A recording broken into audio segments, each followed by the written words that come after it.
Hi hello welcome back to my channel. ఈరోజు పచ్చిమిర్చి and tomato, చింతపండు, వెల్లుల్లిపాయలు అండ్ పల్లీలు,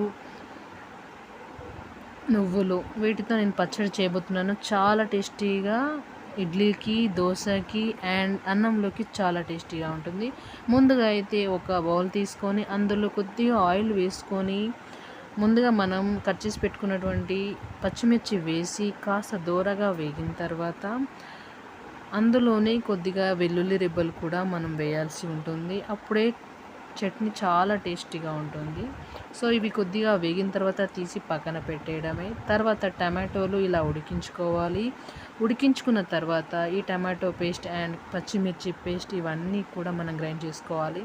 సో ముందైతే పచ్చిమిర్చి పేస్ట్ వేస్తున్నాను, తర్వాత పల్లీలు, నువ్వులు వేసాను అండ్ నెక్స్ట్ ఇవి మిక్సీ పట్టుకున్న తర్వాత ఇలాగా టమాటో కూడా వేసేసేయాలి. ఇవి కొద్దిగా చల్లారాక వేయండి, నేనైతే కాస్త వేడిగా ఉన్నప్పుడే వేసాను. సో అట్లా చేయకండి. ఇలా పోపు పెట్టేసుకొని మనం నీట్గా పచ్చడికి తాలింపు వేసుకున్నట్లయితే చాలా టేస్టీగా ఉంటుంది. అన్నంలోకి అండ్ దోశకి, ఇడ్లీకి సూపర్ టేస్టీగా ఉంటుంది. సో మీరు కూడా ట్రై చేయండి. చాలా టేస్టీ వంటకంని ఆస్వాదించండి. Okay, bye. Please subscribe my channel.